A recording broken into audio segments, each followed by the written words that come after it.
Hey everyone, welcome to this explainer. Today we are diving headfirst into a literal leadership masterclass, Jocko Willink's leadership strategy and tactics. We've taken his core philosophies and distilled them down into a practical, visual playbook that you can start using with your teams immediately. So let's jump right into it. We're going to break all this down into 6 key areas, covering everything from your foundational mindset and daily routines, all the way to handling major crises and building a lasting legacy. All right, let's kick things right off with Part 1, Foundational Mindset and Ownership. So, the core strategy here, it's simple, but honestly, it can be pretty tough to swallow. Every single outcome in your scope is your responsibility, period, even if you didn't directly cause the problem. Now, why does this matter so much? Well, because taking true ownership completely eliminates the blame game. It forces everyone's energy away from pointing fingers and right into finding solutions. Okay, so how do we actually put this into practice? You do it by rapidly admitting when things go sideways. Instead of saying, hey, the team messed up, you step up. You say, we missed the deadline. Here's what happened, and here's exactly how we're going to fix it. Try this out. Add a quick 2-sentence ownership statement to your very next status update. It's a total game changer. You know, effective leadership requires this really delicate balance. You need the humility to actually listen and admit your limits, but you also need decisive confidence to take action. Don't let the unknown paralyze you. It is completely okay to be vulnerable about what you don't know. Just state your plan to find out and keep moving forward. And remember, ownership isn't just about reacting to problems after they happen. It's proactive. Run pre-mortems before you launch a project so you can identify exactly where things might break down. Moving right along, here is Part 2, Strategy, Planning, Intent, and Delegation.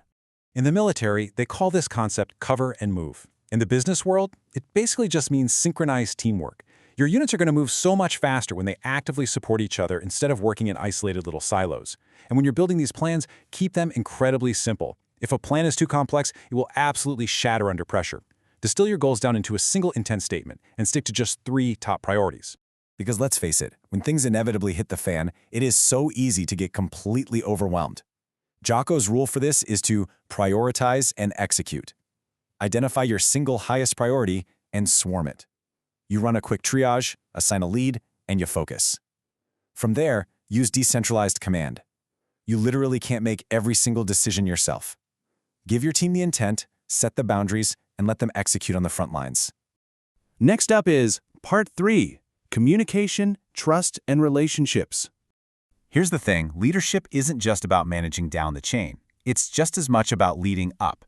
Don't just dump raw issues onto your boss's desk and expect them to fix it. Instead, you want to frame the situation, explain the impact, present a few options with their pros and cons, and finally, recommend a clear path forward. This approach builds an immense amount of trust.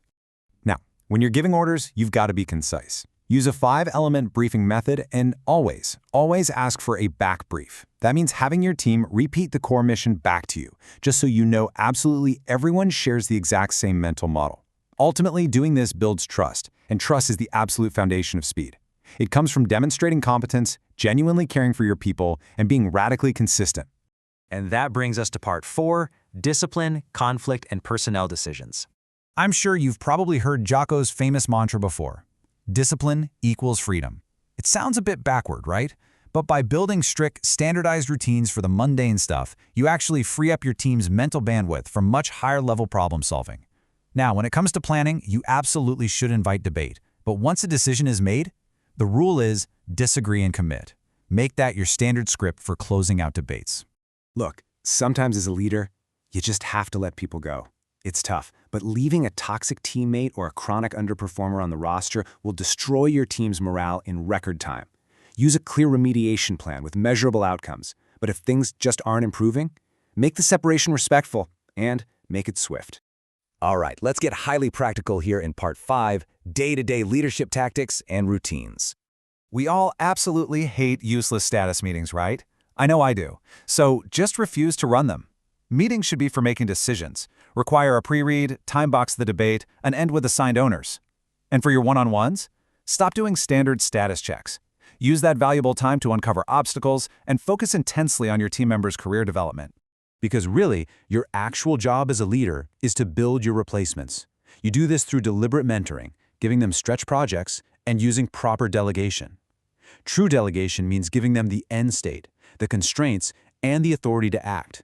You want to tell them what to achieve, not how to do it. Finally, we arrive at Part 6, Crisis.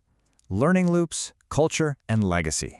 When a real crisis hits, guess what? Your team is going to look straight at you. If you panic, they panic. So, practice the 4-4 pause routine. Breathe deeply for 4 seconds, exhale for 4, frame the immediate problem in a single sentence, and issue one prioritized action. Having these predefined decision rules for common emergencies completely removes the guesswork when time is scarce. If you want to improve faster than your competitors, you've literally got to learn from every single action. Get into the habit of running blameless after-action reviews.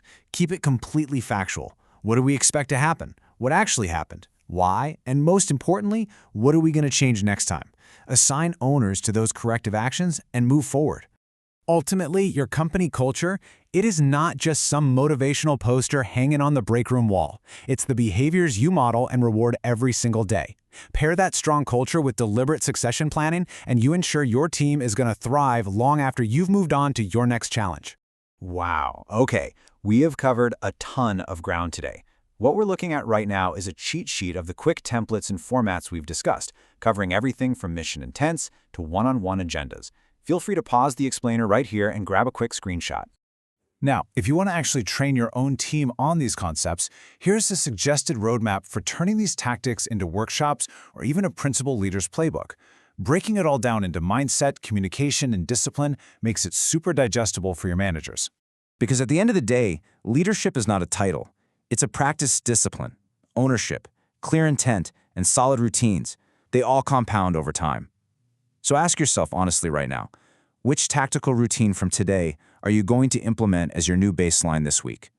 Pick just one, stick to it, and watch your team transform. Thanks so much for joining us on this explainer, and we'll see you next time.